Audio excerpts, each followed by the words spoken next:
Buenas tardes compañeros y licenciada, yo les voy a presentar cómo el sistema del tacto ayuda a la comprensión de nuestra información en la vida cotidiana.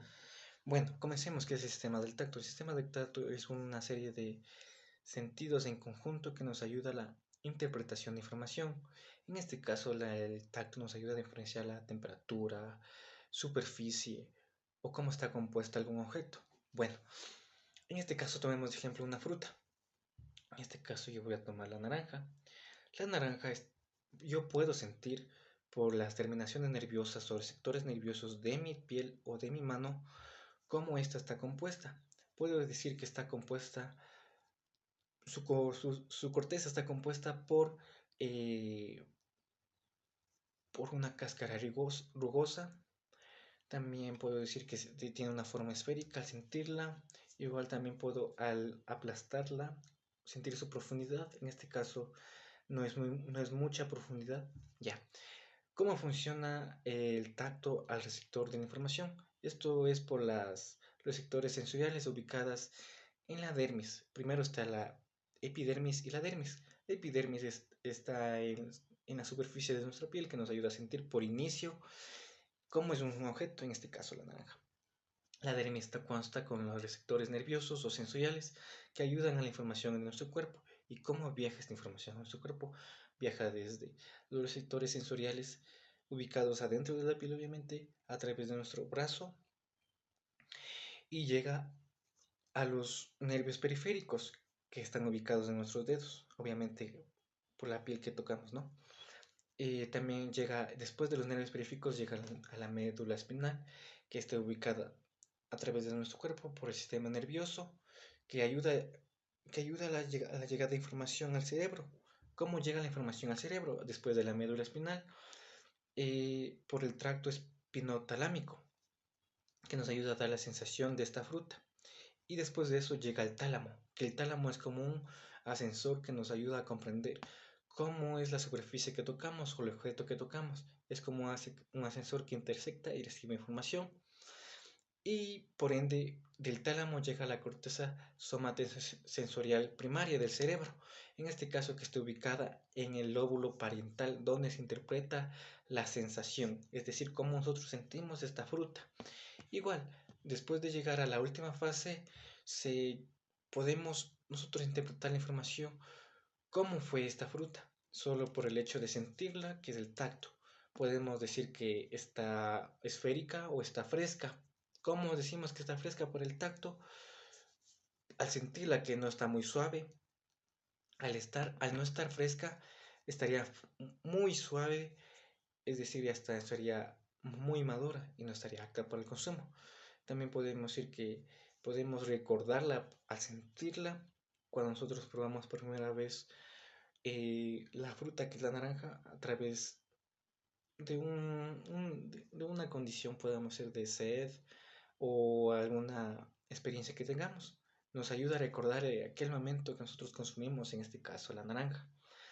Ya, en conclusión puedo decir que el tacto es fundamental para nuestra vida, que con él podemos sentir, percibir objetos de nuestro alrededor y vida cotidiana, que nos ayuda a interpretar la información en nuestro cuerpo para comprender cómo funciona o cómo podemos accionar en nuestra vida.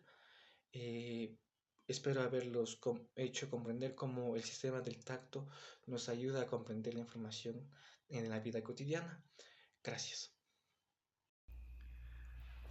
Ok, buenas noches, licenciado.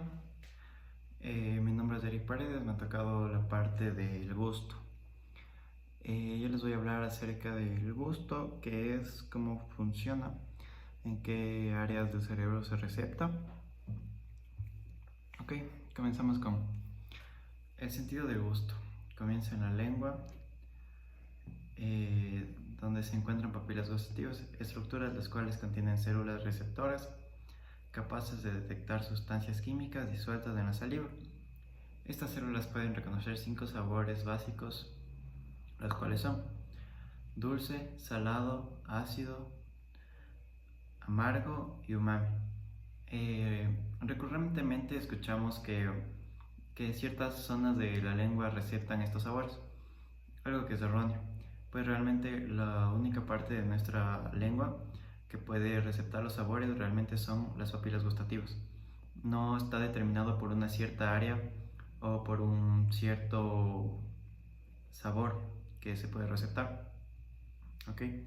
Los nervios a través de los cuales se enviarán señales eléctricas al momento en el que comeremos o beberemos alimentos van a ser los nervios faciales, nervios glosofaringios y los nervios vagos. Ok. Las señales que se enviarán al cerebro serán principalmente receptadas por el tálamo, las cuales funcionan como una relación de estación en el cerebro. Luego se dirigirán a la corteza gustativa, ubicada en la ínsula, y la corteza frontal o pericular. Ya, yo he pensado en enseñarles más o menos, por ponerles un ejemplo, cómo se va a dar la absorción y el gusto mediante el comer una manzana. Lo primero que vamos a hacer es morder la manzana, lo cual nos dará una liberación de sustancias y moléculas. Principalmente lo primero que vamos a sentir serán los sabores de la manzana, de cuál será de azúcares y ácidos. Estas moléculas se van a disolver en la saliva, las cuales van a ser receptadas por las papilas gustativas en la lengua y especialmente en los bordes y la punta, donde hay muchos receptores. El sabor dulce detectan los azúcares naturales de la manzana y el sabor ácido capta su ligera acidez. La generación de señales nerviosas nos va a permitir receptar estos sabores ya mencionados por el tálamo y la corteza gustativa. Esto no va a ser únicamente por el gusto dado por la lengua, que por allí es donde comienzan todos los receptores de sabores, sino también va a estar necesitando de otros sentidos como son el olfato retronasal y el tacto. Sin embargo, la temperatura también tiene una alta importancia en esto, ya que nos ayuda a percibir los sabores. Gracias. Muy buenas tardes, ¿cómo están compañeros? ¿Cómo les va? Mi nombre es Alejandro Baño y voy a proceder con la presentación de el sistema olfatorio. Pero antes de eso voy a iniciar con una frase motivacional que me pareció muy interesante. La gente feliz tiene pensamientos felices. Las personas exitosas tienen pensamientos exitosos. Las personas amorosas tienen pensamientos amorosos. Así se convierten en lo que piensan la mayor parte del tiempo, ¿no? Bueno, para iniciar con la exposición, yo me he ayudado de un pequeño material, didáctico, por así decirlo, para poder llegar de mayor forma y de mejor forma a hacerme entender con lo que quiero explicar. Primero, antes que nada, vamos a definir qué es el sistema olfativo. El sistema olfativo es un sistema sensorial responsable del sentido del olfato. Permite detectar diferencias entre miles de olores. Se compone de la nariz, las cavidades nasales, el epitelio olfatorio, que está en la parte ya interna, ubicado justamente en el techo de la cavidad nasal, el bulbo olfatorio, la corteza olfatoria, en fin. Este sistema juega un papel crucial para la detección de olores, con la identificación de sustancias, la evaluación de la calidad de los alimentos, la interacción social, la autodefensa y la reproducción. Pero primero vamos a definir qué son las partículas odoríferas. ¿Qué son las partículas odoríferas? Estas son las partículas odoríferas. Estas son estrictamente moléculas que al ser inhaladas tienen la capacidad de estimular los receptores olfativos de la nariz, generando la percepción del olor. Sustancias químicas son volátiles que liberan al aire y son percibidas por nuestro sistema olfativo. Obviamente que hay una conversión, ¿no? Una conversión de lo que es químico hacia pulsos eléctricos, por así decirlo. Pero ¿y cómo viajan estos a través del sistema olfatorio, no? ¿Cómo viajan? El sistema olfatorio se considera un sentido químico sensorial, debido a que convierte las señales químicas, por aquí tengo una mejor imagen, a impulsos eléctricos que llegan al cerebro, generando una percepción del aroma que estamos captando, ¿no? Que sea agradable o desagradable. Pero ¿y cómo funciona? ¿Cómo hay esa conversión? Todo empieza a partir de la nariz. Aquí tenemos una pequeña imagen con las partículas odoríferas que ingresan a la cavidad nasal. Todo empieza en la nariz. El indicio para la captación de los aromas. El aire que inhalamos ingresa por las fosas nasales, donde se encuentra con la mucosa húmeda y ciliada. Esta mucosa es atrapada por las partículas, atrapa estas partículas odoríferas, esta mucosa, presentes en el aire, y las prepara. ¿Por qué? Porque hay un proceso de disolución. Se disuelven estas partículas odoríferas en la mucosa nasal. Entran en contacto directamente con las células olfatorias. Las células olfatorias están ubicadas en la parte superior nasal, más o menos por acá arriba. Pero estas células olfatorias actúan de diferentes formas. ¿Por qué? No todas las partículas odoríferas van a ser captadas son capaces de ser captadas por todas las células. No, cada célula tiene su propio, por así decirlo, su propia función de detectar cierto tipo de aroma, cierto tipo de olor, en base a su composición química. Cada célula tiene su división. Entonces, esta quiere decir que no todos los aromas van a ser para todas estas células. Entonces, bueno. Entonces detectan un tipo específico de olor, ¿no? Cuando llega esta partícula odorífera, se une a una célula olfatoria. Esta envía una señal al bulbo olfatorio, que se encuentra más o menos por acá, encargado de recibir información de millones de células olfatorias, creando un código único para cada aroma. Desde el bulbo olfatorio, la información que se transmite a través del hipocampo. Pero ¿dónde está el hipocampo? El hipocampo se encuentra más o menos designado por aquí. Acá tengo una imagen más grande. El hipocampo se encuentra designado en esta parte de aquí, en este sector de aquí, donde se asocian los olores con recuerdos. Entonces, por eso es que nosotros, por ejemplo, aquí tenemos una manzana. Al percibir el olor de la manzana, puede que yo me recuerde de algún suceso clave en mi vida, perdón. Entonces, esto me puede llevar a recordar hace cuánto comí una manzana o qué pasó cuando yo comí una manzana, que puede ser que haya estado en buen estado, en mal estado. Entonces, es un sistema de alerta por parte del cerebro, donde se asocian los olores con los recuerdos y emociones estrictamente.